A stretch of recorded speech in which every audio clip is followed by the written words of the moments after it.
Welcome to Park Media. I'm your host today, Vince Emanuele, and we are joined by Amir Amirani, who's an old friend, documentary filmmaker, and the director of We Are Many, a documentary about the protests leading up to the war in Iraq, also the co-producer of Coup 53, which is an excellent documentary as well. Amir, joining us from London, welcome.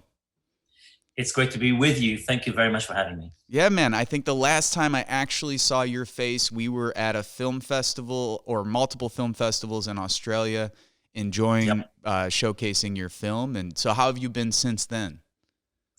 Since then, I've been fine. That feels like such a long time ago. It was a great time. It was just, after the film had come out in theaters in the UK.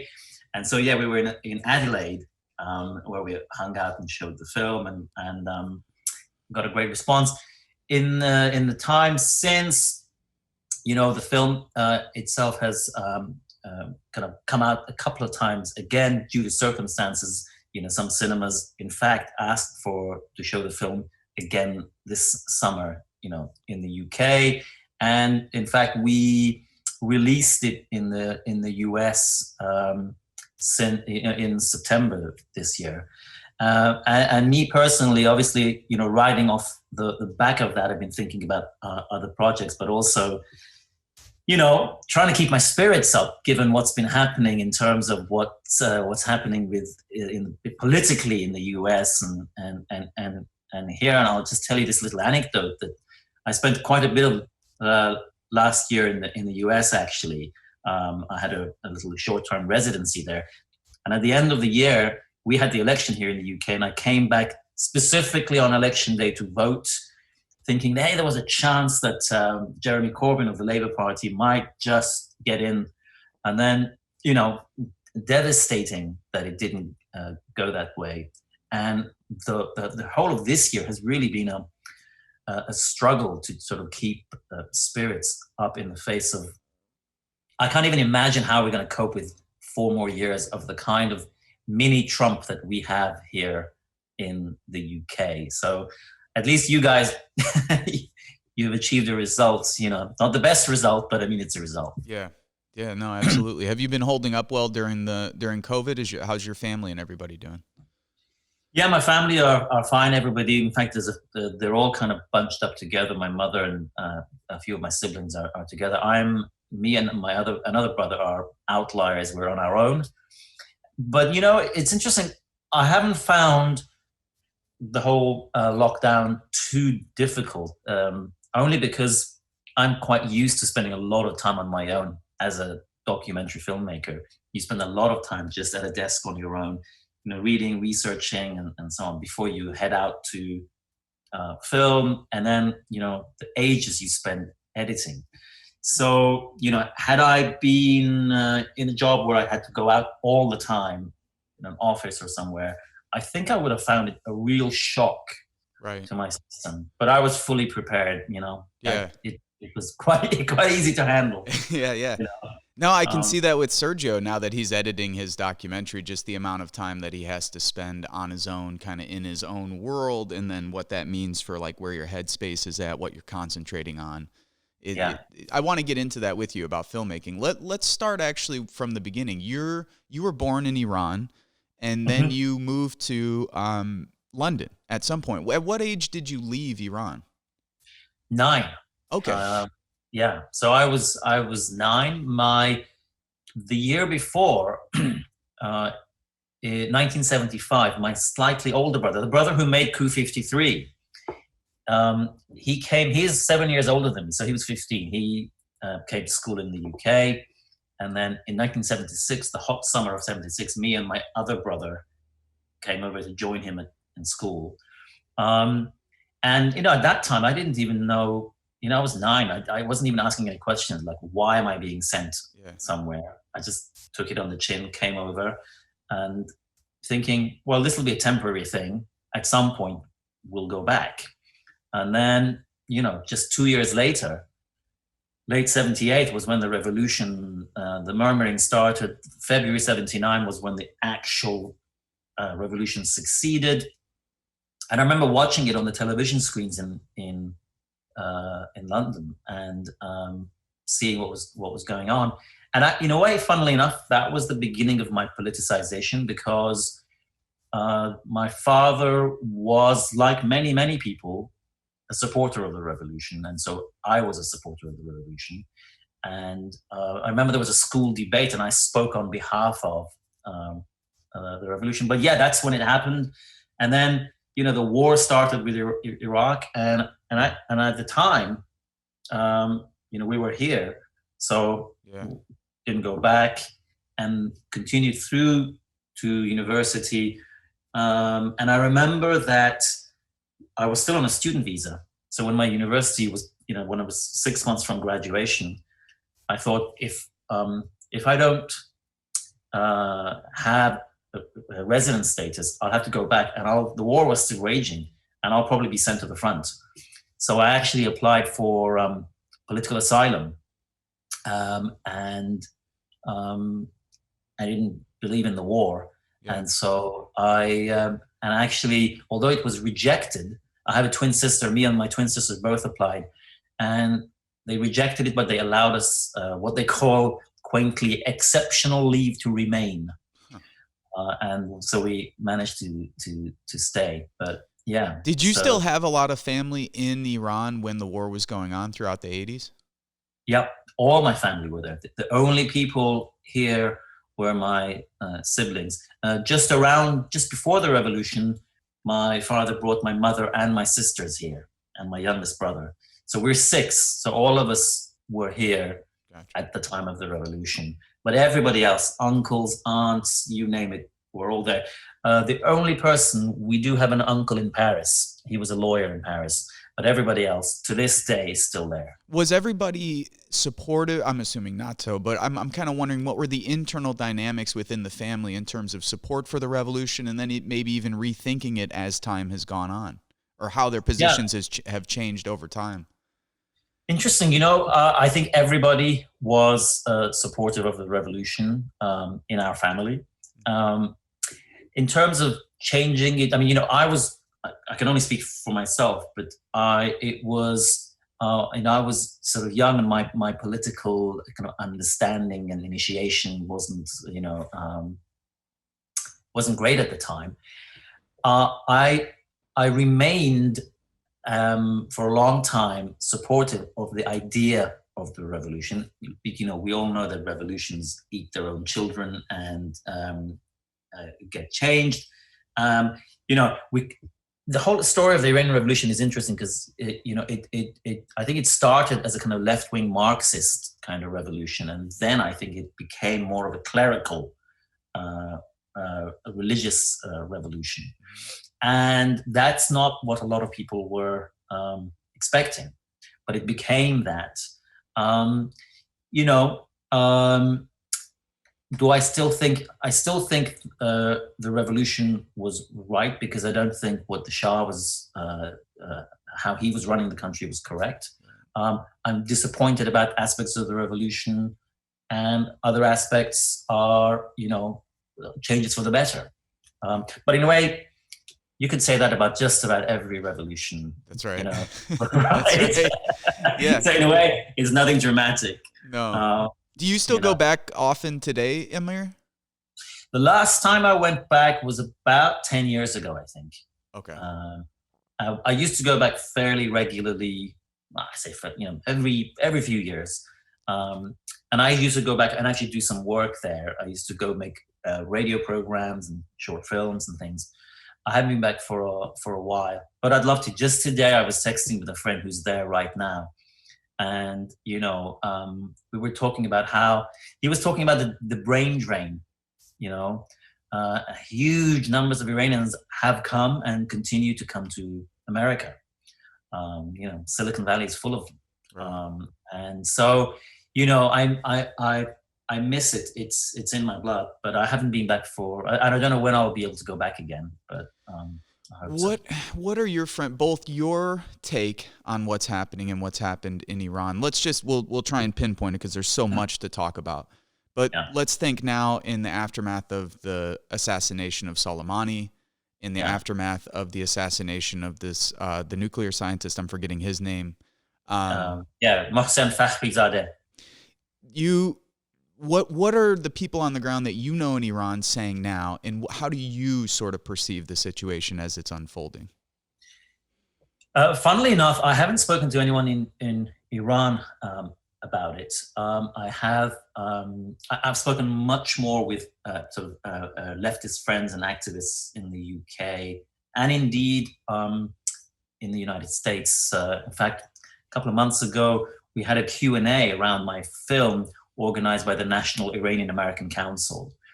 And, you know, obviously they are acts of provocation, and aimed at both destabilizing and toppling the regime and tying the incoming president's hands in terms of returning to the nuclear deal.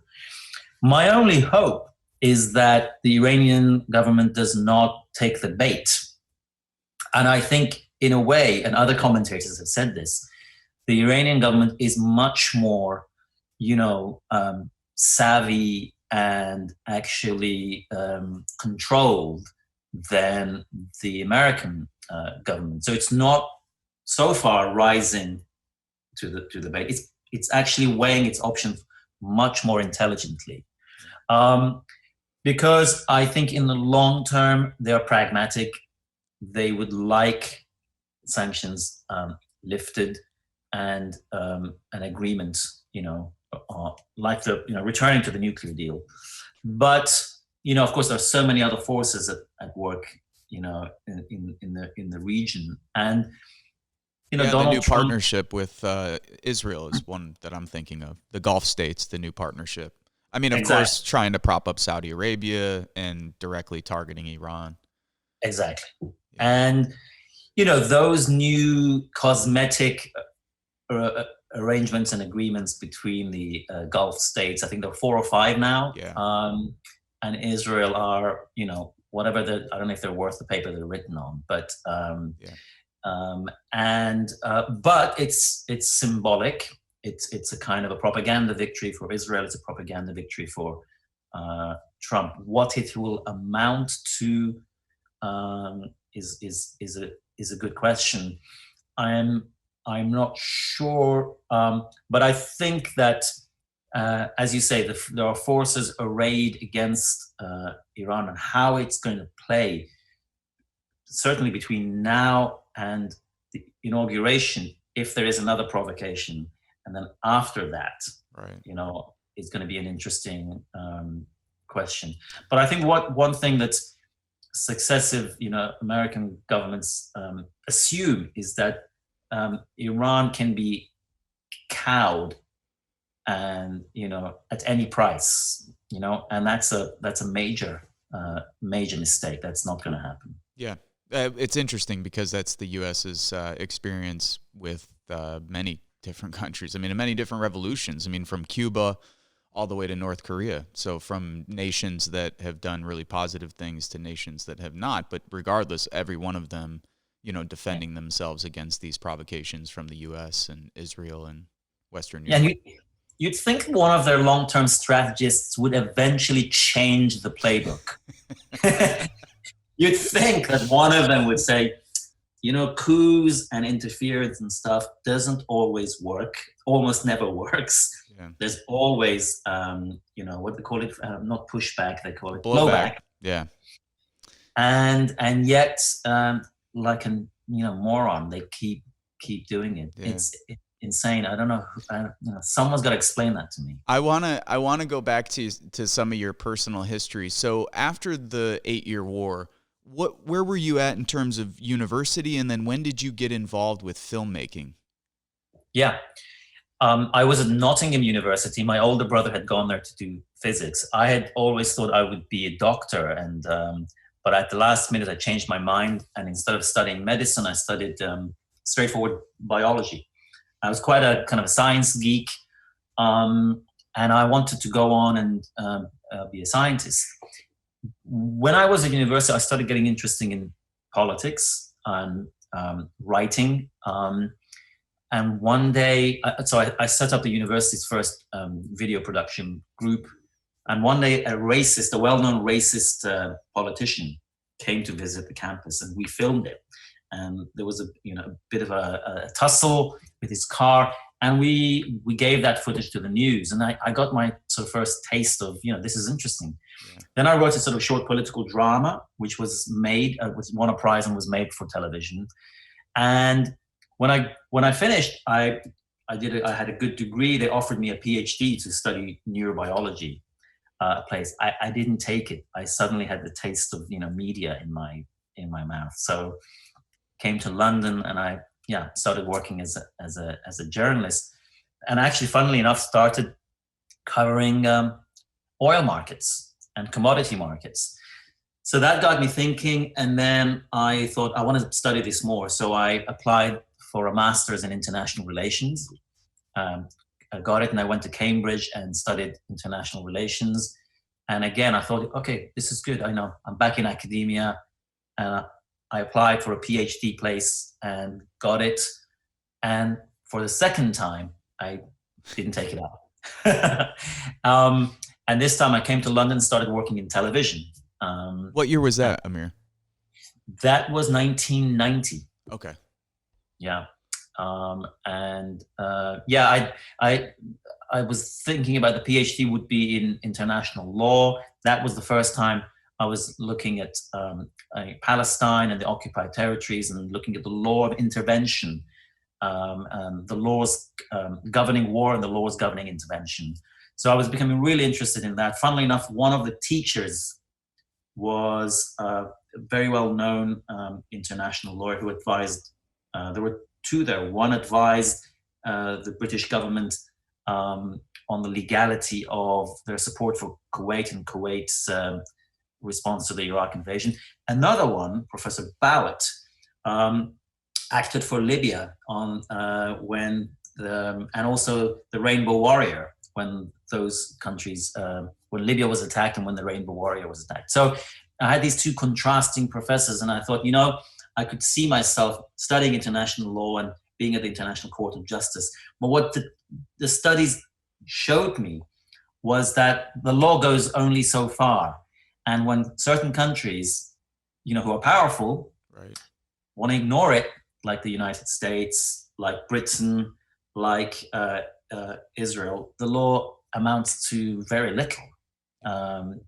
You can, people of course do push it, but ultimately, and little did I know back then in 1990 that I would at some point in the future make a film about another war, in which, again, the United States and the UK and a handful of other countries just blatantly broke international law, ignored it, and went to war. But funnily enough, talking about it now, I can sort of see some of the roots of my thinking going all the way back to what I studied back then, and the pure, I think the pure injustice of it is what was driving me to want to study it further as a PhD, and ultimately it's what led me to want to make the film that I did make, which I'm sure we're going to come on to at some point. Yeah, I was going to ask you before we do get to that, before we get to We Are Many, who are some of the first filmmakers that you remember, or were there any documentary filmmakers or just filmmakers generally who kind of really inspired you or who influenced you during this young period? Like when you were, during this beginning period of getting involved, or were you just kind of on your own doing it? I knew very little. Documentaries were not yet a thing for me. Journalism was, and so I used to. So when I in my undergraduate days, when I was writing for the student paper and so on, the vision I had was of the intrepid foreign correspondent, the kind of Robert Fisk character. Right. Would go, that was what I thought would be the thing to be. But in terms of film and documentaries, that hadn't at all formed for me. I like watching movies, but that was it. It was only when I left Cambridge, went into television, and I worked on a series about the history of the Nobel Prize. And then funnily enough, there's a theme emerging here. I remember the first idea that I pitched was, I remember reading an article about some rockets in the arsenal, in the American arsenal, that were, I think they were Patriot missiles or something, that were just, malfunctioning and going off and doing, crazy things. That got commissioned, and I remember coming to Washington. I was, I don't know, 22, 23, and we were interviewing these kind of commanders and so on, talking and really digging into the stuff that was being covered up, about how these missiles were misfiring and the kind of corruption and again, that was my first taste of the kind of documentaries you could make. Then years later, I started, I was looking at my older brother, and I was beginning to kind of learn about documentaries. I remember watching, the first thing that really touched me was Hoop Dreams. Good movie. Good really movie. Good movie. Yeah. It's an excellent movie. Such a good movie. And years later, I met the director of it. Oh, cool. Yeah. And I think he's from Chicago. He is. That's a Chicago movie to the bone. Yeah. And, and it was, it was nuanced. It was just about people. It took its time to tell the story. And I think I fell for that kind of, movie. There was another amazing story. I remember watching it at university, and it was filmed in an American asylum, I think, mental health asylum. I just was so shocked by it, and I think that's when I became drawn in those years to, I guess, political, documentaries and the power they have. And so I started watching more, and, I have over the years made, arts and music documentaries, but when I look back over the different films I've made, there's always been a kind of social justice thread running through them. Yeah. Serge and I were just watching a documentary on William Friedkin, and I didn't realize that William Friedkin, if you have Amazon Prime, Amir, do yourself a favor and watch Friedkin Uncut. It's an hour-and-a-half documentary that really traces his life and history, and I didn't realize, neither did Sergio, that his first movie was a documentary about a black man who was going to get executed in prison for a crime that he didn't commit. And because of Friedkin's film, the guy was released. This was like in the early 70s. So Friedkin was doing this document. He had said I won't give away too much, but in the interviews with him, he says, if there would have been the kind of infrastructure for documentary films like there are today, there's a good chance I never would have made a feature-length film. So we would never have had Poltergeist or To Live and Die in L.A. or The Sorcerer or anything like that, because he was like, this was really my style, was like documentary films. He's like, but in the early 70s, what could you do with documentary films? I wasn't going to be able to make a living with that. Very interesting. You'll love it if you get to see it. Absolutely. I love those kinds of stories where we know somebody for one thing and the other side of them you don't know. Yeah. Is interesting. Was he also the one behind The Exorcist? He is. Yeah, he did that. I'm sorry, not Poltergeist. I misspoke. Yeah, Exorcist, To Live and Die in L.A., The Sorcerer. There's a bunch that he did. But yeah, you should definitely check it out. So let's bring us up to sort of 9/11 and this whole post 9/11 period that obviously colors not only We Are Many, but the work that we've been doing since. Where were you at when 9/11 happened? Because that kind of leads us into, of course, the build up to the war. And I'm wondering, just in life, what were you thinking at that time? Were you scared? Were you thinking, oh, this is going to be a disaster, they're going to use this as a pretext to attack who knows who? What was kind of your thinking when that happened? Like a lot of people, I think I remember exactly where I was on the day it happened, and then what happened in those few hours, which is very interesting, and I'll tell you about it. I was in the BBC. I was making a radio program, and it was, I think it was morning at New York time, so it was early afternoon, I think, So it happens, and we're all there watching it on the TV, and the sort of manager, the department manager, called a meeting to say, how are we going to respond to this? Now, bear in mind the BBC is not a very diverse place.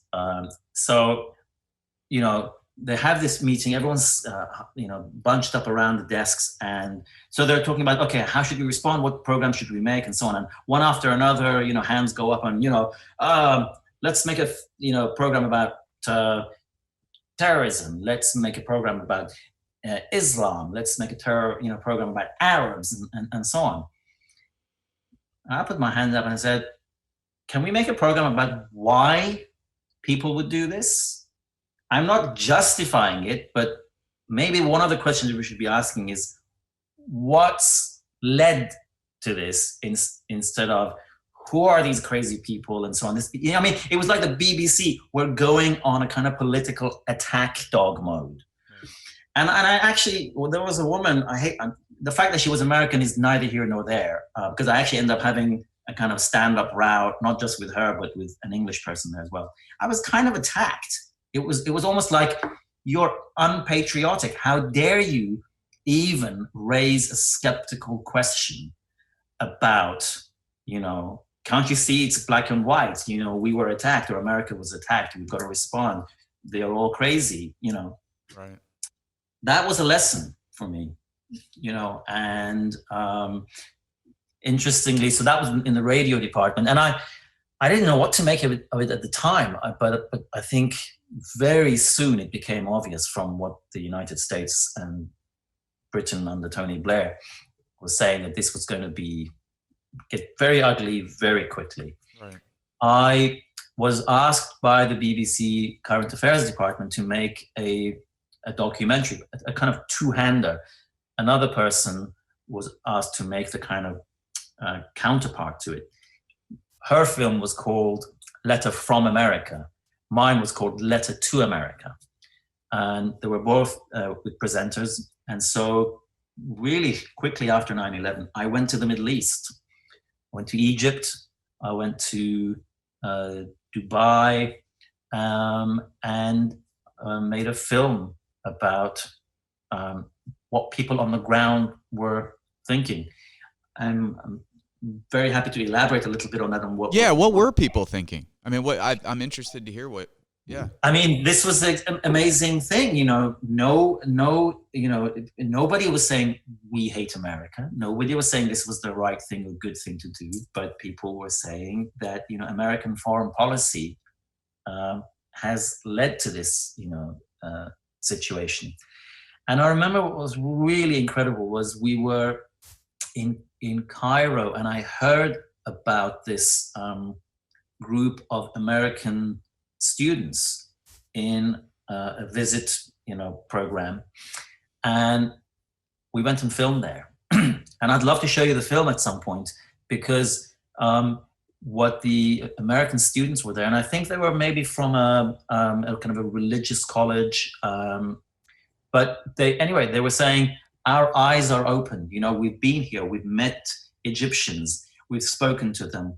We have, the image that we are fed about Muslims and Arabs in America is so different to what we see. And one of them, I remember her words ringing, she said, nobody will be able to shut me up when I get back to America, in terms of what I've seen. And, and it was a real, again, another eye-opener, because I could see, I knew as an Iranian that of course people, were not baying for American blood. In fact, we went to Tehran and there were demonstrations, and I put this in the film, people holding candles and saying, America, condolences, America, condolences. And this was, and people were gobsmacked. What? In Iran, people are sending condolences to, yeah, of course, because they're human, Americans are human. And that's what I tried to show in the film, because that's what I found, in the Middle East. Does that mean that there weren't some, people who gruesomely celebrated it? Probably. I didn't come across them. Yeah. But it was really, really interesting. And then, from the very next film I made for the same department was about the arms trade. Actually, it was with a writer here called Will Self. Oh, Will's. I love Will's work. Yeah. Good guy. So, I mean, I've never met him or interviewed him, but I really enjoy his work. Yeah. Yeah, and it was great fun, working with him. He's a super brain. Yeah. And we made a film about, it was called Addicted to Arms, and it was about Britain's so-called ethical foreign policy. And we took that apart. So 9/11 was a turning point. I remember coming to America in the months and years after 9/11, and the treatment that I got on arrival, constantly being pulled out of the line despite my British passport, being sent over to secondary inspection, being spoken to as though I was some kind of, thing that a dog dragged in, and as I was a kind of criminal, totally humiliating. And I remember thinking, God, do I even want to come back to this country? And at that one point, I thought, no, if I do that, they have won, and I'm not going to accept that. Yeah. And eventually, they obviously got so much pushback that they started putting notes up on when you came into the country. They were saying, we respect all visitors and we want to uphold the highest standards and stuff like that. But I don't think anyone really knew in those early days the extent to which this so-called war on terror was going to. It's easy now in hindsight to look back and say, wow, these few acts unraveled a whole series of events that we cannot just put the genie back in the bottle now. So you were sort of already, you're learning, you're going to the Middle East, you're talking with people, you're listening to what they're saying following 9/11. With Will Self, you make this documentary about the arms trade, and then boom, this is leading like right up to the march into Iraq led by Bush and Blair. The protests are starting to kick up. Like, bring us to sort of the moment when you're like, I'm going to cover this. This is something that I have to cover. Absolutely. So 2002, we make the film with Will. It goes, and then February, in February 2003,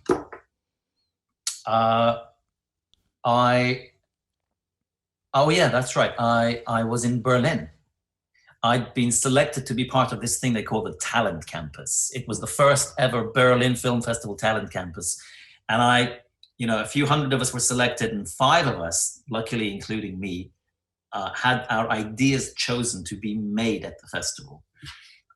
So now, which was fine, it was going to be a week. And, I was vaguely aware in the back of my mind that there was a protest, kind of brewing.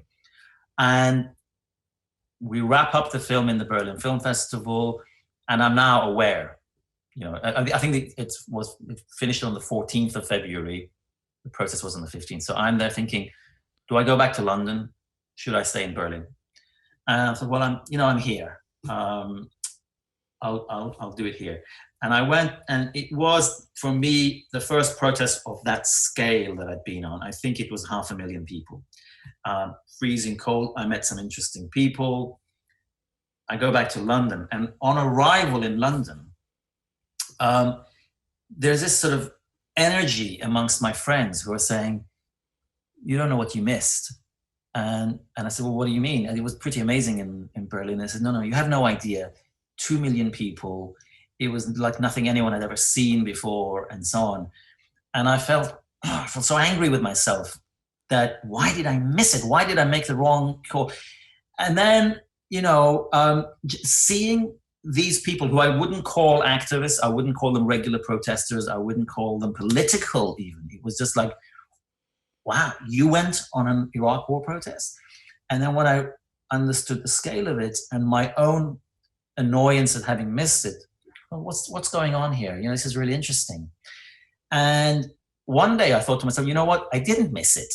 I was on it. but I was on it in Berlin. And yes, there were people in New York, and there were people in London, and there were people in New York. And then slowly I thought, well, hang on, where else did it happen?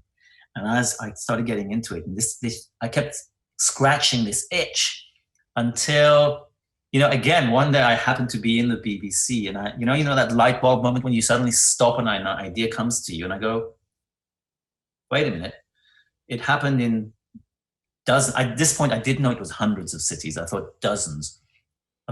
This is a spectacular moment. There is probably an oral history to be put together about this. And that very quickly turned into, no, there's a film to be made here. And I thought, okay, how do I go about this? And so, when I had gone on the demonstration, I'd gone on it just as, well, I'm a citizen, I'm against this war, I have to go on it. And then slowly my sort of story filmmaking brain kicked in, and I thought, but an enormous demonstration like this doesn't just happen. How did it come about? When I researched it more and realized it was possibly, and now I know it was the biggest protest in history, that's when I thought, this story has to be told. And so the idea sort of came to me in 2005, and in 2006, I thought, let me dip my toe in the water. Let me do some interviews. I interviewed the president of the Stop the War Coalition at the time, a politician called Tony Benn. I interviewed Brian Eno, the musician, activist, and a couple of other people. And then I thought, there is something here. And I started talking to the Stop the War Coalition, the organizers. And I said, so when you had the idea, and it was, where do you go next? And they said, then we went to Italy and we spoke at the social forum. And then we went to Spain. And, I think the order was, Spain and then Italy. And I started plotting the nodes. And there was even Porto Alegre and so on.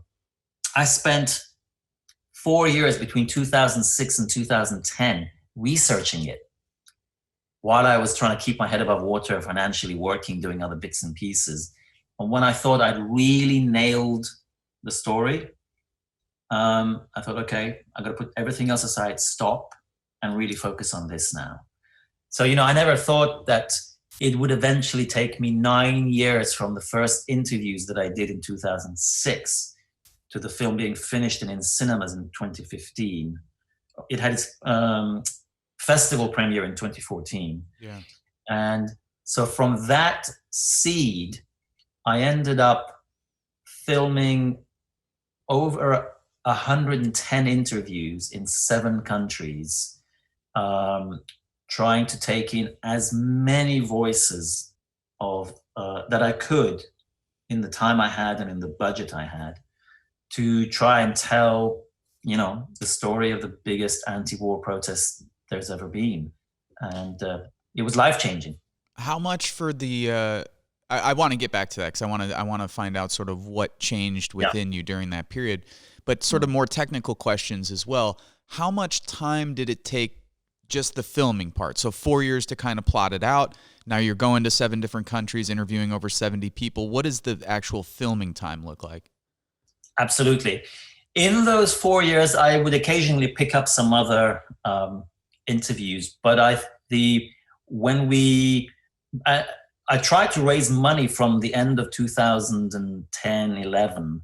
I went everywhere. I went to the people who I'd worked for in the UK, the BBC Channel 4, nothing. The British Film Institute, nothing. Sundance, nothing. The Ford Foundation, nothing. I mean, literally, there was not a cent of institutional money. Nobody would touch it. Right. So what do? I bootstrapped it with favors from cameramen and so on at this point. And I raised, at the end of 2011, I thought, well, there's this thing I've been hearing about called Kickstarter. And at that point, it was quite new. It only existed in the UK. You needed it in the US. You needed a US bank account. I didn't have one. Yeah. I had to get what they call a fiscal sponsor through a friend in New York. Long and short is, we set it up, we did it, we raised, at the time, a substantial amount of money. Completely surprised me. we raised $92,000. That's now a small figure compared to what people have been raising.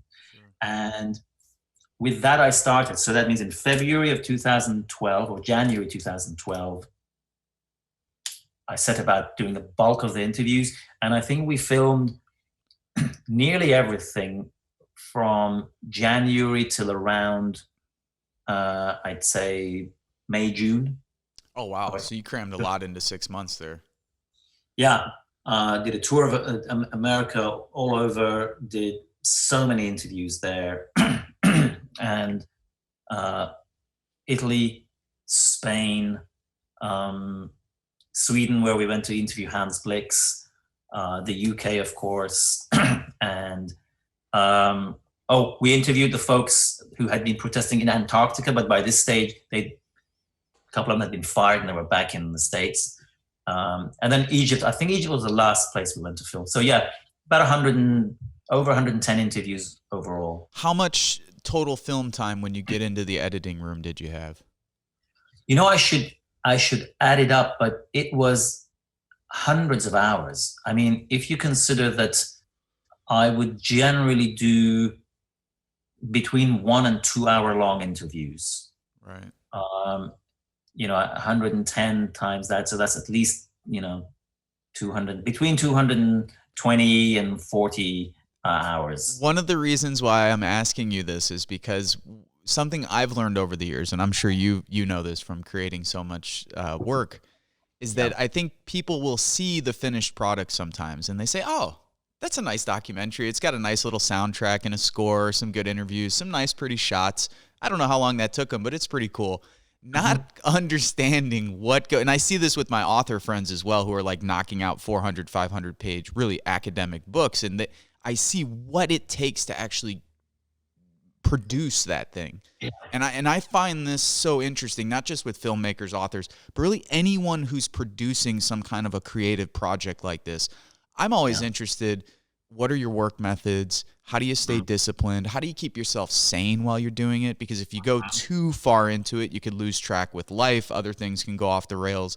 So I'm just interested, just to give you kind of a sense of why I'm asking you so many of these questions, and now seeing Sergio go through it, or even with the podcast, for every hour of interview time, there's an hour to an hour and a half of editing, filming. So we have you on Zoom. Sergio also has a proper camera set up behind us. So that's how we're filming this as well. So it's like, there's just a ton that goes into these projects. And sometimes I think like we often overlook all of that as we bring you up to the stage and say, hey, Amir, it's really great that you made this nice documentary, but like you put your heart and soul into this thing for over a decade.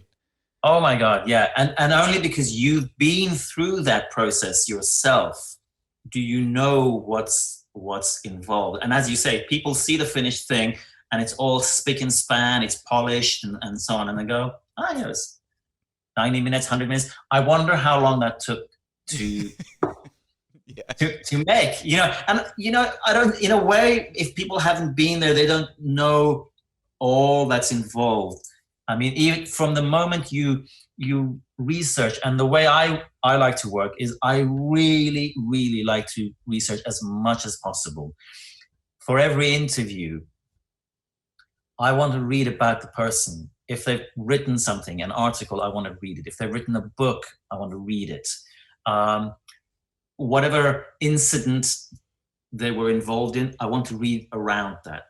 I want to, as far as I can, when I'm sitting opposite them, to feel like I have shown them enough respect and the film to say, I've tried to do as much homework as possible so that when I'm talking to you and you mention something, I can say, oh yeah, I think I know what you're talking about, and then ask them, about that, so that I'm up to speed. So there's all the research that goes into it. Then there's all the filming, and incidentally, I didn't have the money to have a sound recordist. So basically, it was me and a camera person wherever we went, and we'd go with several cases, we'd lug it around, we'd set up. And it was the same thing all the time. And I would do sound while the cameraman would do the camera. And that takes 30, 40 minutes each time, and de-rigging. And then, and so, that, and then you do the interview, and then so you do all these interviews. Then when it's all over, several hundred, 200 or so hours of material, I got it transcribed, and then you sit there and you read through the stuff. But then with the editor, you sit and you watch it, because the reading is one thing and seeing how it comes across is another. And then then the editing kicked in, and we edited on and off for 2 years. Traditionally, if I was making a 40-50 minute program or an hour for the BBC, say, I might edit for I don't know, 2 months, 3 months. But this was on and off. We'd start and stop, but overall it took about 2 years. So the amount of work that goes into it. And then we started with our initial assembly was 8 hours. When you select all the best videos, I like that, and I like that, and I like that. And that was 8 hours. And 8 hours became 6. 6 hours became 4. 4 hours became 3. And then you said, okay, now I'm seeing the outline of what this could be. And then you start chiseling away from 3, and you get it down to just under 2. And then you do a rough cut and eventually a fine cut with multiple viewings. We'd edit, we'd show it to some people, we'd go away, we'd come back, we'd watch it again, and we had multiple viewings getting feedback, which was incredibly helpful. And the final kicker is that we thought we were going to finish the film for the 10th anniversary of the protest, which was February 2013. Well, that never happened. And then, so we dispensed with the anniversary. We then just tried to finish it. And we finished it in time for, oh no, that's right. That's what happened. We ran out of money too. I was going to ask how it was funded. Yeah. So the initial Kickstarter money was enough just to get us going. Right. When the Kickstarter thing happened, one of my old school friends, who I hadn't seen for a while, he'd subsequently become a fairly well-known actor and comedian. He contacted me. He said, "Hey, I've just seen your Kickstarter campaign," because it had been tweeted by the very famous actor comedian Stephen Fry. And so my friend says to me, "Is this all you need to make the film?" I said, "No. His name is Omid Jalili. He's Iranian, he's Baha'i, and he's a great guy. He's a believer in peace." He said, "Amir, I wasn't on the demo, but I so like what you're doing. I'm gonna match whatever you raise on Kickstarter." And at that point, I thought, I don't know where the rest of the money is coming from, but if he's gonna do that, this is gonna get made. And so when the Kickstarter was over and we raised that money, sure enough, he matched it. And the overall budget to make the film was about £500,000. We subsequently spent another, 150,000 or so on various marketing and awards campaigns and so on, Oscars and BAFTA and stuff. I think our overall spend was about £750,000, which is probably more like 900,000 US dollars. And that's with pulling in as many favors in the industry as I could in terms of paying rates for crew and all sorts of deals on music and archive and so on. I think the true cost of the film, were I not able to pull in those favors, would probably be in the region of $1 million to $1.2 million or so. Wow. Ballpark. And so, yeah. Which sounds like a lot of money, but it's also peanuts when we see that they're spending $400 million on another Iron Man movie or another fucking Spider-Man movie, which makes me want to dive headfirst out of my window. Jesus. It's just amazing because the artists I know and the filmmakers who are like, if you just give me $2 million, I could make all of my dreams come true. Not only all of my personal dreams, but I will produce a product for you that will last the test of time. And instead, we've got, $500 million for Iron Man Part fucking 15. Sorry for that digression, but goddamn, I have to say it. You put it so beautifully, and I couldn't have put it better. for just, I mean, you know, some people hear that and go, what, $1.2 million? And I go, you know, there are certain minimum costs you can't get beyond. If I was making a film where I was following Vince, you know, just around for 3 months, me and a camera, okay, that's a limited cost thing, you know.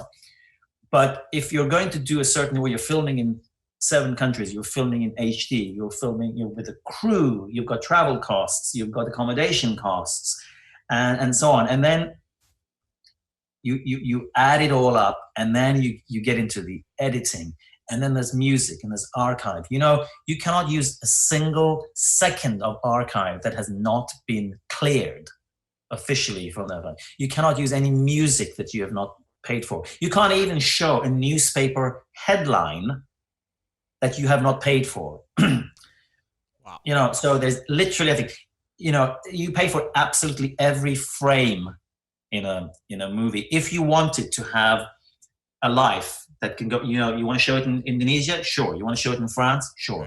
Right.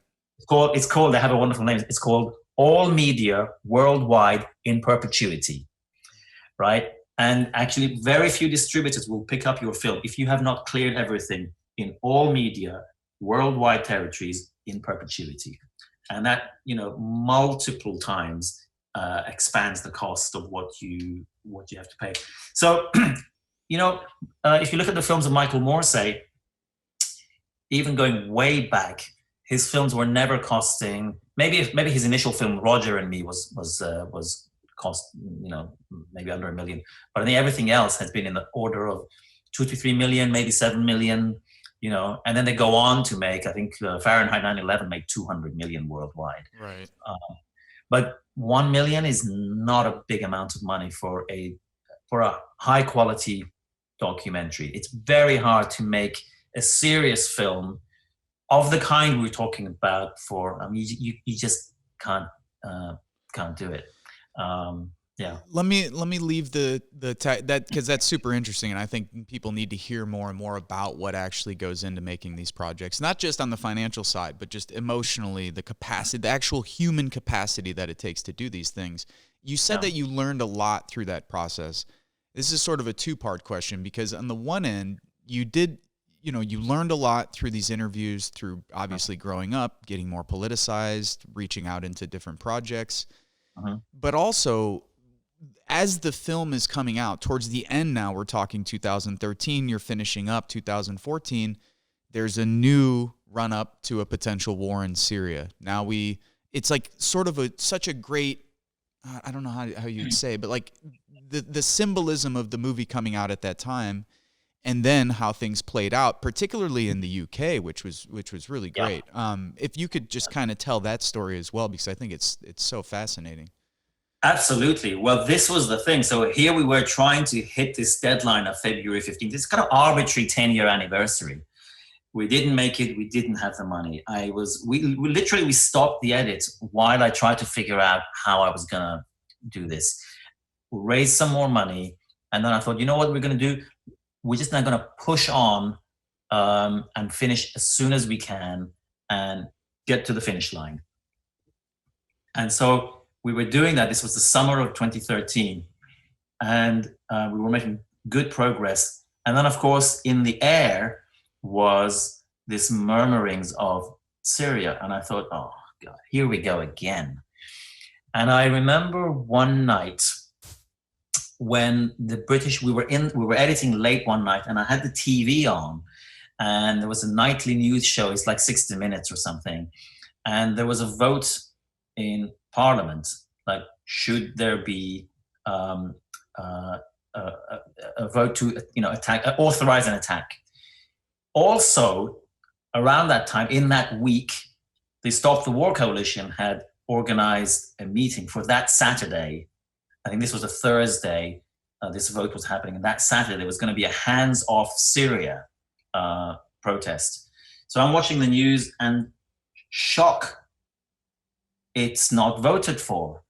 And, nobody can believe it. How did this happen? And then suddenly I'm thinking, wait a minute, that protest on Saturday, which is Hands Off Syria, is no longer going to be a Hands Off Syria. It's going to be a kind of victory parade. And I thought, I've got to film that. And so I went and watched that news program and all the interviews, and actually some of which ended up making it into the film. And then I just was on the phone trying to find what crew was available to help me film it. And as I expected, we arrived and there was, the stalwarts. Tony Benn was there. Tariq Ali was there. I don't know if Jeremy Corbyn was there, but Jeremy Corbyn usually is in a lot of those, protests. Sure. And there they were. They were saying, Tony Benn said it. He said, many years we come here in Trafalgar Square, this iconic place, and we lose. But all the years and all the work that we've done meant that today, this week, what happened in Parliament is we won. And lots of people credited the anti-war movement for having achieved it, because they brought the anti-war idea into the mainstream. And all the protests, and then the politicians were standing up in Parliament saying, we were lied to in 2003 about Iraq. Yep. We're not going to be lied to again. And I cannot, justify it to my constituents to vote for this. Yeah. Now, we now know that subsequently, although it wasn't done officially, the British government was interfering on the ground, surreptitiously sending in money and arms and intelligence and so on, secretly, with the Gulf states and the US too, and so on. Of course. And people did credit that vote. At least Obama credited that vote with giving him the opportunity to also pull the plug on an American intervention. For whatever reason, that happened, and it brought the story full circle. So it gave me the ending of that film. And it's really interesting. Whenever I show the film now, some people, not everyone, some people go, I'm with you right up till the end, with the whole Iraq thing. Yeah, terrible. But Syria, really? Shouldn't we have, and I just go, oh my God, Yeah. You not watched the whole film.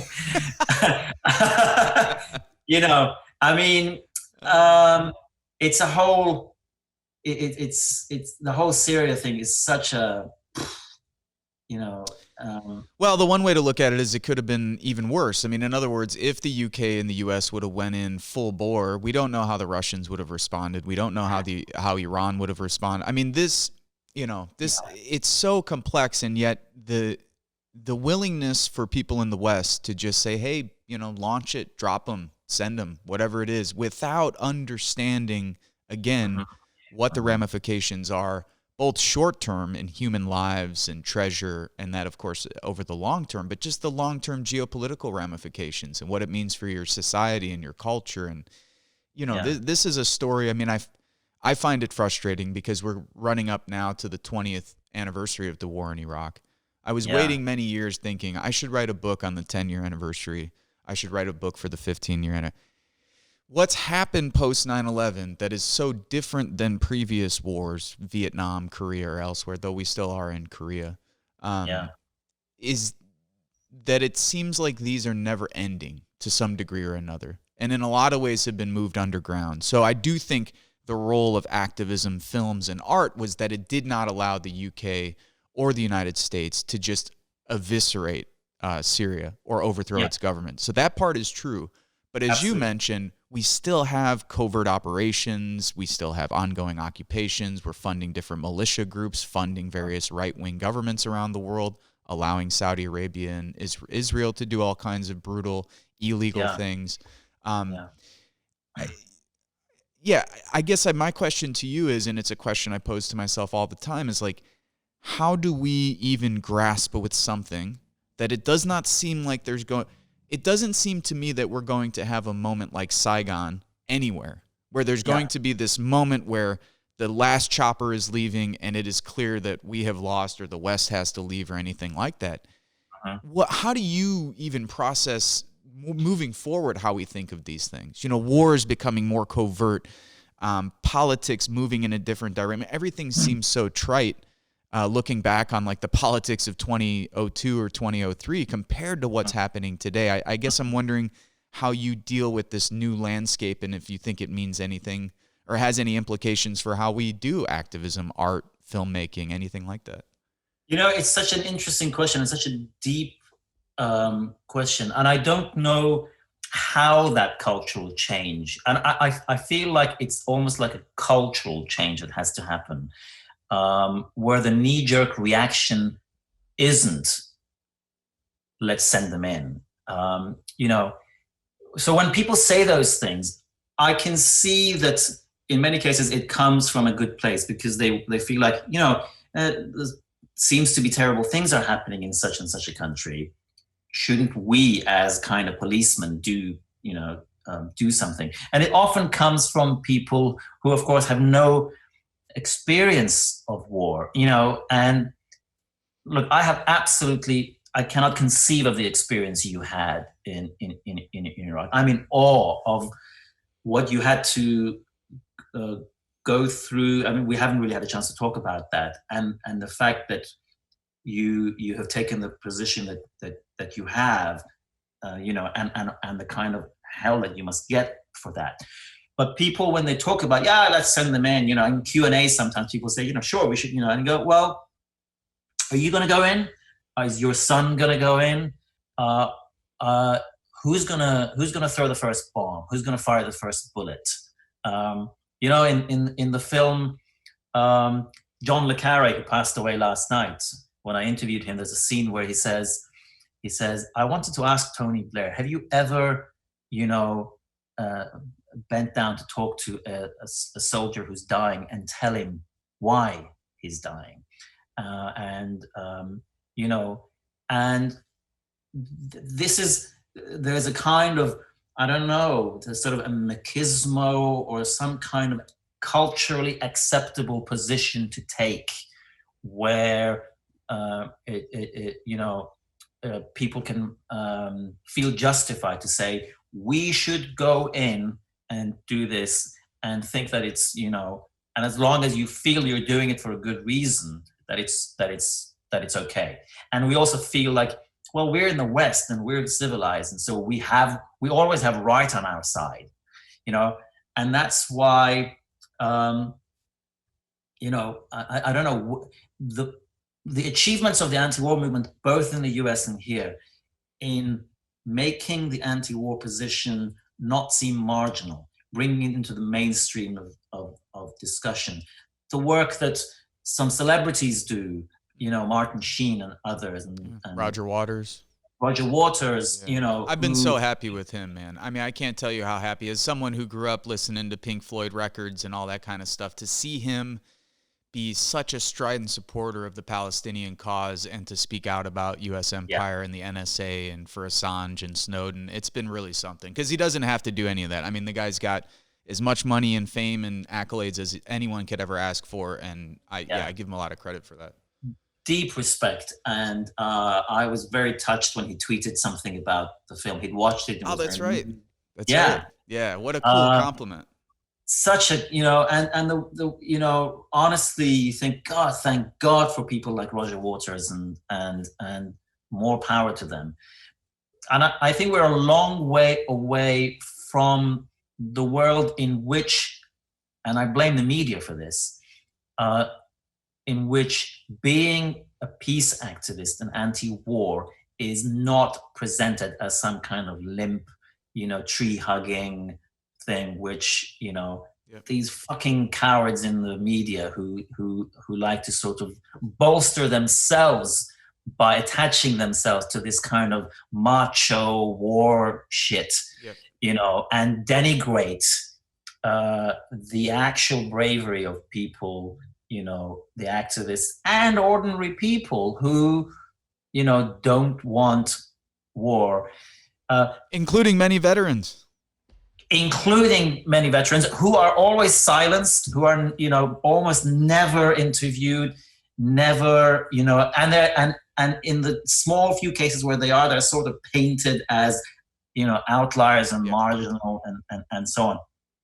God forbid that people who actually know what it means to fight a war should tell you what that means, Right. And they get silenced. I mean, who talks about the suicide rate amongst veterans? Who talks about the fact that they come back and they're basically, many of them are ignored. They don't get respect. They don't get any treatment. The kind of and in the media, they're responsible for that. They shape the environment of discussion, and we have a lot of work to do to make sure that becomes the default position. Peace becomes a default position, not let's go drop some bombs. So sometimes I'm pessimistic, and but to be honest, when I'll try and see if I can remember this. Like a couple of nights ago, there was the Stop the War Coalition had a Christmas sort of fundraiser, and Mark Rylance recounted something, and he said there was a protester holding a placard, and some guy comes up to him and says, "Do you really think you, by holding this placard, are going to change the world?" And the guy says, "I don't know, but I think maybe by holding this placard, I'm going to stop the world changing me." And Mark says, the reason I support the anti-war movement, do what I do, is because it's so easy to get lost in other things. And every time I do one of these events, it means I stay sane and I stop the world changing me. And I think, so every time I look at, people like your good self and what the Stop the War people do, and all the, activists in America, race and social justice activists and so on, then I have hope, So I have to pull myself out of my despond and say, as long as there are people doing this thing, we have to have hope. Well, this is a perfect way to end, and it's even better because I have a whole nother sheet of questions, which means you have to come back for a second interview. I would love to do that. Okay. And there's a lot of stuff I would like to talk, turn it around and ask you. I know in this case you're asking me, but no, it's all good. Maybe next time let's do it more where it's just kind of open-ended conversation. Yeah. I would really love that. Cool, I would really love that. Well, hey, it is awesome to see you. You still have the same smiling, beautiful face that I remember, and I miss you, man. I told Sergio, I was like, you're gonna love this. Amir is an engaging cat. He's so nice, and I met 1,000 people through this journey, brother. And when I meet genuine people who are doing good work, man, there's nothing like it. So, seriously, I appreciate it. I appreciate you. I appreciate you too, and thank you. I really enjoyed that, and you are a damn fine interviewer, I have to say. Thank you, man. I appreciate that. You've been watching Park Media. I'm your host, Vince Emanuele, and we'll see you soon. Hey, thank you for watching and listening. If you think this program is worth a pack of cigarettes or a cheeseburger, you could become a Patreon for as little as $3 a month. The link is available at our website, parkmedia.org. That's PARCmedia.org. Make sure to subscribe to our YouTube channel below. Also, you could find us on Instagram at Park Media, Facebook at Politics, Art, Roots, Culture, and you could find me on Twitter at Vince Emanuele.